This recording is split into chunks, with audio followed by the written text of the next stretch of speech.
Hi there, friends. This is Suzanne in Ohio. I have a fall project I want to share with you. Now, my first disclaimer is that I'm in temporary housing, living in with my sister until I can find the perfect place for myself. And this is a project I could do while I was here because many of my other supplies and things are in storage. So it gave me the opportunity and forced me to do what I've been wanting to do for a long time. Uh, I've always admired painted pillows, decor items, and I wanted to try my hand at it. So today I want to tell you how I went about it and show you, I think I have 6 samples. And if you so desire, you can go to my Etsy store and look at some of them, which I will list connect below. But for starters, what I did was I tried 2 or 3 different kind of canvases. It's readily available in the fabric section. It's not necessarily an artist canvas. I found a medium to lightweight one at Joann's. I wasn't real happy with it because of the way that, well, they all shrink, but the way after it did shrink a little bit, and I pre-shrunk my fabrics by just wetting them and hanging them to dry. But it had ridges in it, and I didn't like that, so I tried the one at Walmart. Love that one. And then I picked up a heavier one somewhere else, and it was a little too heavy for this project, but it would make a wonderful outside hanging banner or something if you wanted to do that. But nonetheless, here's how I went about it, and I'll show you a sample that's not already sewn up into a pillow. But my pillow, they were all different sizes until I get my bearings, and then I'll come up with 2 sizes, something like 16-ish square, and the other one 18-ish square. And this one, I just sealed it up with poly stuffing inside. And then later on, I changed my method by putting overlap envelope kind of closure in the back. I'll show you that. But this was my first try, my very first one, and I was real happy with it. Now, I'm not a painter. I watch a lot of YouTube videos and I try to take advice, and there's 1,000 different techniques of, light on dark, dark on light, watercolor effect, and you add your highlights and your tints and tones, and I've just tried it all. And all of them really worked for me for what I wanted. But this was my first design, and I love the depth that I got and the movement that I got, in the vine, things like that. So that's the first one. The rest of them are not in any given order, but this is a little bit more modern farmhouse kind of look. The lighter colored pumpkins, I am just enamored with blue pumpkins. I love them. If I had the place to display them, I'd have a whole collection of them in the fall. I just love them for decor. So a light green pumpkin and a white one. And I splattered it with black ink. And let's see. Okay, this one has an envelope closure with a little piece of Velcro. And in this case, I used the raw natural selvage edge of the fabric, and it worked out good. I'm just trying to be mindful to use up my fabrics, and that's how I did it. Okay, this one, a little prim look, and I think if I hold it up, you can see it. Kind of like implies night, and there's the moon.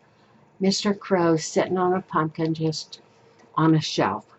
And I have a girlfriend that loves primitive and folk art type style, so I did her one also and gave that already away to her.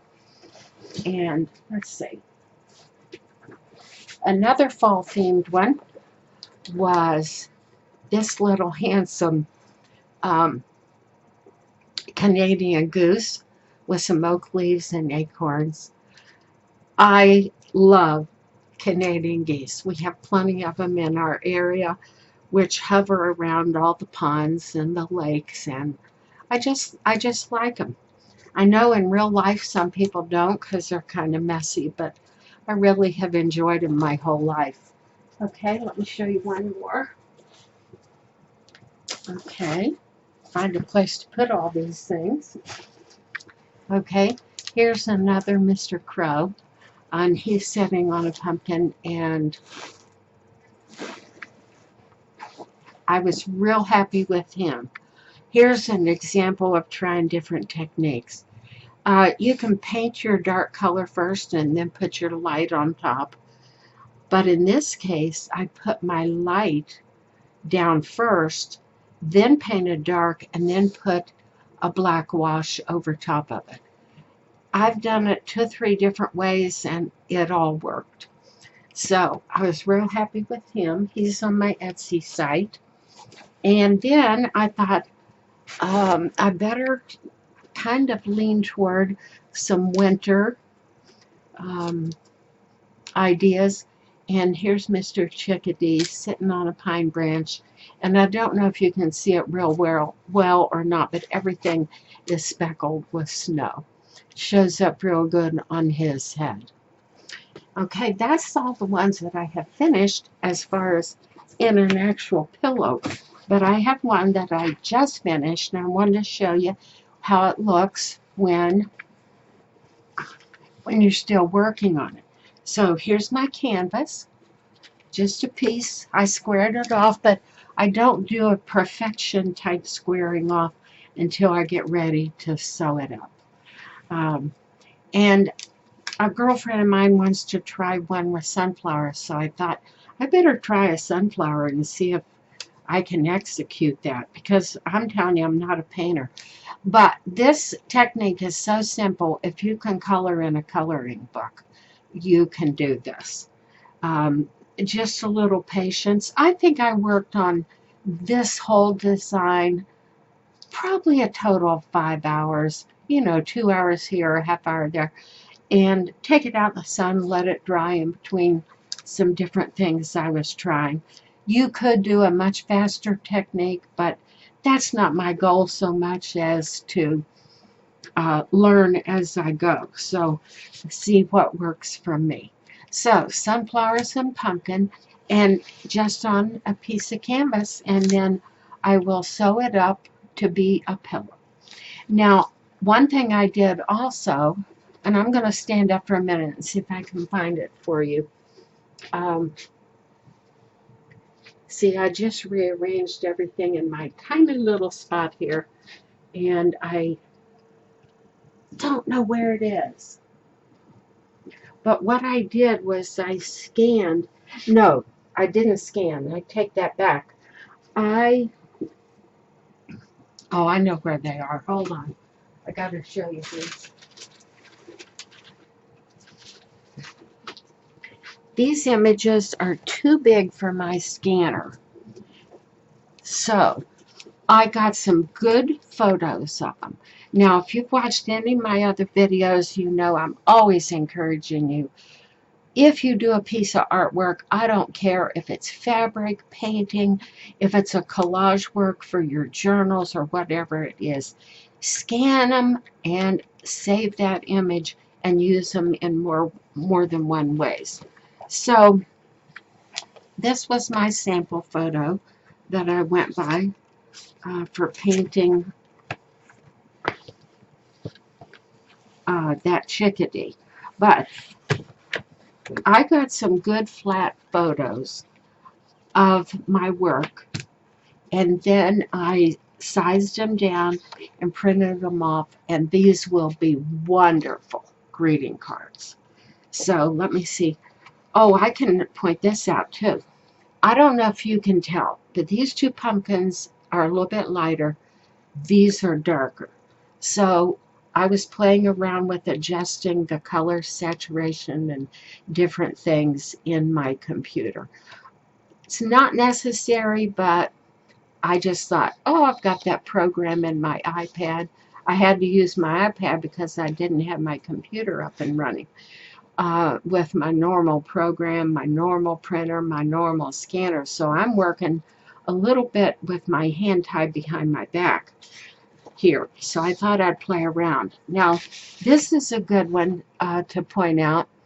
These images, I changed the color saturation and different things a little bit, but I also put this dark vignette shadowing around the outside. So if that image is mounted on the right color of cardstock and everything, it will make a gorgeous greeting card. So here's a real light one.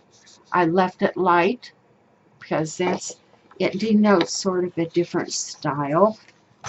Okay, I know you don't want to see all those. Let me see where my other photos are. I'll find them. Yeah, I got them here. So,